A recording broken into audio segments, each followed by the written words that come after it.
This might just be the most blasphemous belief Latter-day Saints have, at least according to our evangelical brothers and sisters.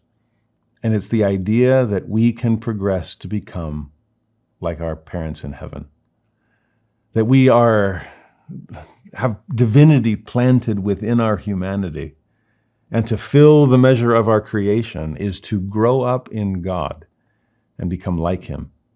Again, blasphemy. That's actually not only what evangelicals accuse us Latter-day Saints of, it's what the Jews accused Jesus of. Blasphemy. You claim to be the Son of God. And what did Jesus say? This is John in chapter 10. He quotes Psalm 82, where in Psalm 82 it says, "Ye are all gods and children of the Most High." And Jesus quotes that to say, why are you freaking out that I claim to be the Son of God? When your own scriptures say you're all gods. I mean, lowercase g, yeah, that's fine. But it's part of who you are. You're children of the Most High. So grow up and become like him. That's all I'm saying. We're not trying to leapfrog God. We're certainly not trying to leapfrog Jesus. But Jesus is trying to help us become more like him and therefore more like God. That's the promise in section 132. If you see the blessings that are assured those who are heirs of the highest degree of the celestial kingdom, that eternal weight of glory, that far more, that exceeding, look at section 132, verse 19.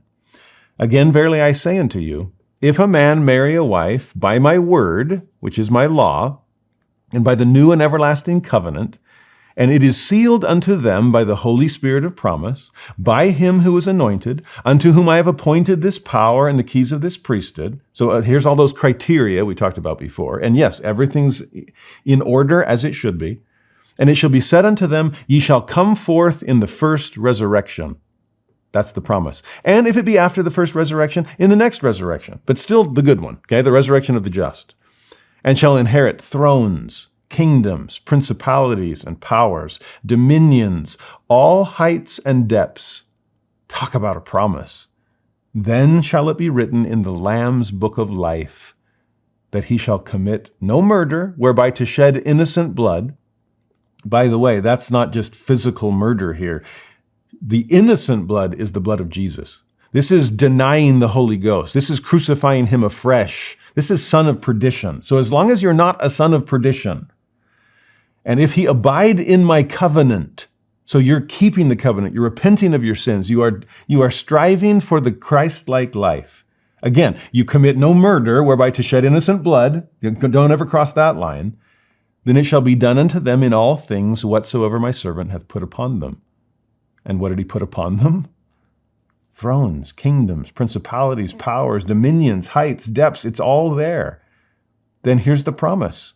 If that's all there in time and throughout all eternity, and shall be of full force when they are out of the world, they shall pass by the angels and the gods, lowercase g, which are set there, to their exaltation and glory in all things, as hath been sealed upon their heads, which glory shall be a fullness and a continuation of the seeds forever and ever.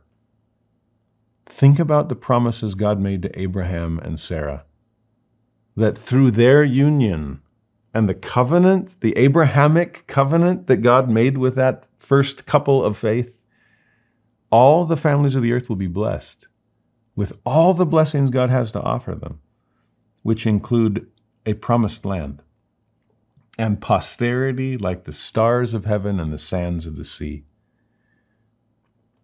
That's going to require eternal increase. But that's what God is promising them. That father and mother of faith, we're trying to grow up to be like them and trying to grow up to be like Christ and trying to grow up to be like our heavenly parents. That's our divine inheritance. The way he says it in verse 20 through 24, then shall they be gods. And again, it's lowercase g. This is not blasphemy. This isn't divine inheritance. It's not blasphemy. It's divinity. And it's the potential God has placed in us all. We're his children. They shall be gods because they have no end. Therefore shall they be from everlasting to everlasting because they continue. Then shall they be above all, because all things are subject unto them. Then shall they be gods, lowercase g, because they have all power, and the angels are subject unto them. Verily, verily, I say unto you, except ye abide my law, ye cannot attain to this glory.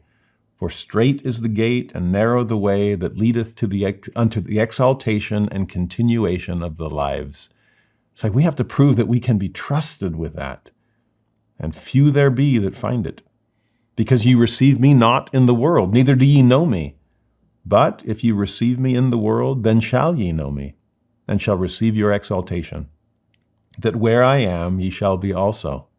This is eternal lives, to know the only wise and true God and Jesus Christ, whom he has sent. That's John 17:3 all over again. This is intercessory prayer before Gethsemane. This is what Jesus was atoning for, to make us one with him and one with God as we become one with each other. That's what John 17 is all about. So what does he say to end this promise? I am he. The Son of God. I'm him. I am the one. Come to me. Receive ye therefore my law, he says. That's how we receive God's blessings. Receive the law and we'll receive the blessings that are attached to it. Be open to the Lord's instruction. Live into it and inherit all that the Father has. I love that the fact he quotes John 17:3 because it suggests that eternal life is based on knowledge, but a particular kind of knowledge, a knowledge that is relational and intimate. The Hebrew word there in the Old Testament and the Greek word in the New Testament both have that signification of knowing in an intimate way. Knowledge is often a euphemism for intimacy between husband and wife. And so to know God in that kind of relational, intimate way, nothing between us, to see as we are seen, to know as we are known. Do we know the divinity that is within us? And are we willing to grow up in God, to become all that God wants us to be, and to receive all that God wants us to have? To my wonderful evangelical Christian friends out there that are still squirming under concerns over blasphemy, I would simply ask, have you been saved? And I agree, yes, you have been. But as Jesus saves you, what does he do? Doesn't he make you more like him? Haven't you found your lives transformed by Christ? And if Christ saves us, and by saving us transforms us, then when does he stop saving us? Now that's blasphemous. Jesus would never stop saving us. True. But if by saving us, he makes us more like him, then we eternally become more and more like him. And that's eternal increase. That's perpetual progress. That is the plan of God.